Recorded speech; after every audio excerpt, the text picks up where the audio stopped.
All right, this is Mama Jess with Skilled Womanhood, and I'm finishing up just a second little part about putting up fencing.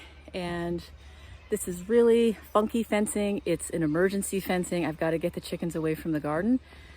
And I just want to show you how I do a door when you're dealing with this really flimsy stuff. So you can see here, this is really flimsy. It's cheap, it's great, it's for what I'm doing. And I've been on a lot of farms, and I used to make fun of how they did fencing until I understood what they were dealing with. And they never wanted to make anything super concrete because they were moving around all the time, changing locations of things, changing access points, pulling fencing down to bring in compost or a tractor or whatever. So it's okay to have a funky looking fence. You're just gonna have to deal with that. So the first thing, you want to know your access points. Like, remember, you don't want to walk a lot around things. A fence is going to keep you out as much as it's going to keep chickens out and everybody else out. So there's a bulldozer on the property, and I'm trying to do this before it comes, but I'm going to not be able to make it. But anyway, you can see what I've got going on here. I've looked at my garden. I've assessed where do I usually access. So I decided I'm going to have this be an access point, and I put 2 T-posts on the sides here. I've got another access point down here. I've got one on the other side. So I like to have multiple because I don't want to do full circumference around to the same opening every time. And so you can see what I did here. I just left a little flap this far, and this is going to be my fencing, my gate rather, okay? This is fencing that's turned into a gate. Okay, so you are gonna lose me here. It's gonna get super loud. Sorry about that, but I'm doing it anyway. Remember, I'm not here to entertain you, I'm here to train you, so you can watch what I'm doing. So I've got this end piece right here, and I've got this piece of conduit that I cut down, okay, with a hacksaw. I'll teach you about all these tools, but with a hacksaw you can cut through pipe like this. And I'm gonna weave it through the length of my fencing, okay? I start at the bottom, and I'm just gonna go like every 3, I'm gonna weave all the way through here.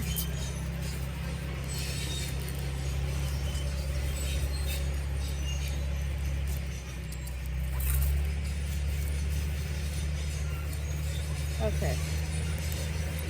All right, so can you see what's happened here? This is pretty cool. This is now a full functioning gate, okay? So I zip tie it off. And again, Mama Jess always has her tools on her body, okay? So I think this is like some kind of duck hunter thing. You can put your ducks in it and stuff, but I just use it for doing fencing. But I keep my zip ties in this. I'm gonna do a zip tie at the top, okay? You wanna pull it tight.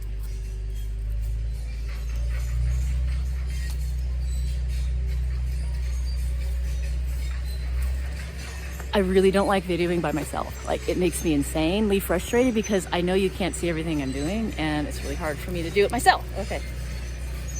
So I've got to get everything lined up as much as I can, a top and bottom. You don't want any gaps on the bottom where the chickens can get in. Okay, so I'm gonna kind of do this one slightly loose. I'm not gonna ratchet it all the way tight. Just want to see what I got here. So this is too far. Okay. I also keep scissors on me. So you got to make sure it's at the right location. So I'm a little bit stressed out right now because that thing's going, oh, it just got quiet. Great. Okay, so I'm going to roll this to the length that it is. And I want it to be just like that, right next to it. Okay? Just like this. So I rolled this up tight. Just like that. Now I'm going to zip tie it off. One at the top. One middle, one bottom. You can always tighten these up more later. Like if it's kind of sagging everywhere, you can tighten it up with zip ties by pulling it in a little tighter. But I just got to get this going because I got too many plants to get in the ground, and the chickens have been eating everything. So sometimes you got to move pretty quickly to just get it done and let go of all your expectations.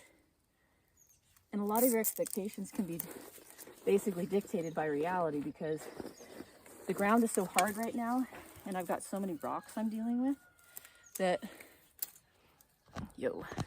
I've got so many rocks I'm dealing with that I'll start driving a T-post somewhere and then it's not budging, so I have to move it. And so the line that I wished I had changes, and I gotta let it be. So you really need to learn to adapt with what's really going on and get out of the Fantasyland TV world. That's really important.